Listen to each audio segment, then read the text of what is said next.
Ahaz was 20 years old when he became king, and he reigned in Jerusalem 16 years. Unlike David his father, he did not do what was right in the eyes of the Lord. He followed the ways of the kings of Israel, and also made idols for worshipping the Baals. He burned sacrifices in the valley of Ben-Hinnom, and sacrificed his children in the fire, engaging in the detestable practices of the nations the Lord had driven out before the Israelites. He offered sacrifices and burned incense at the high places on the hilltops, and under every spreading tree. Therefore the Lord his God delivered him into the hands of the king of Aram. The Edomites defeated him and took many of his people as prisoners, and brought them to Damascus. He was also given into the hands of the king of Israel, who inflicted heavy casualties on him. In one day, Pekah, son of Remaliah, killed 120,000 soldiers in Judah, because Judah had forsaken the Lord, the God of their ancestors.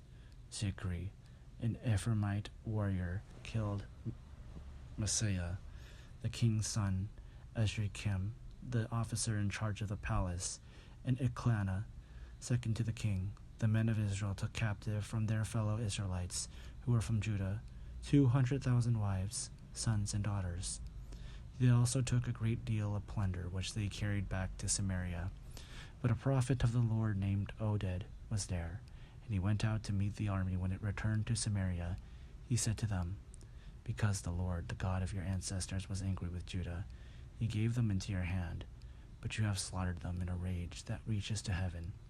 And now you intend to make the men and women of Judah and Jerusalem your slaves. But aren't you also guilty of sins against the Lord your God? Now listen to me. Send back your fellow Israelites you have taken as prisoners, for the Lord's fierce anger rests on you." Then some of the leaders in Ephraim, Azariah, son of Johanan, Berechiah, son of Meshillemoth, Jehezekiah, son of Shallum, and Amasa, son of Hedlai, confronted those who were arriving from the war. "You must not bring those prisoners here," they said, "or we will be guilty before the Lord. Do you intend to add to our sin and guilt? For our guilt is already great, and his fierce anger rests on Israel." So the soldiers gave up the prisoners and plunder in the presence of the officials and all the assembly. The men designated by name took the prisoners, and from the plunder they clothed all who were naked.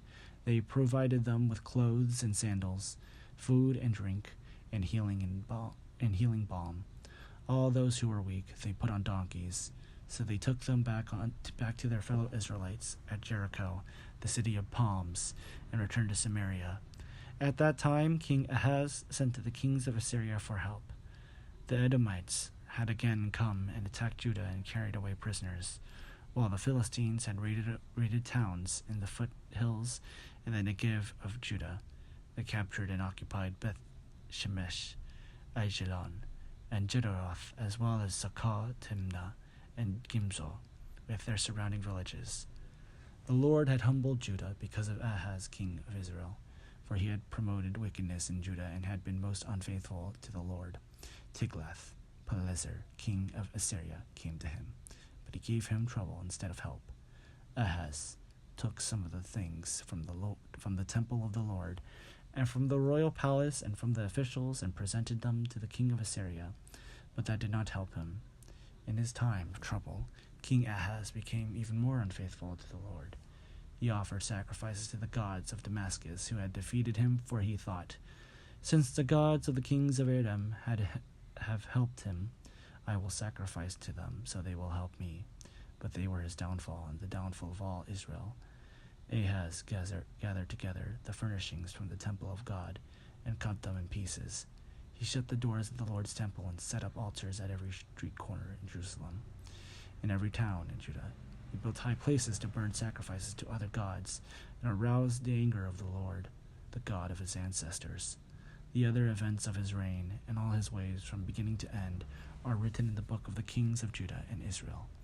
Ahaz rested with his ancestors, and was buried in the city of Jerusalem, but he was not placed in the tombs of the kings of Israel. And Hezekiah his son succeeded him as king.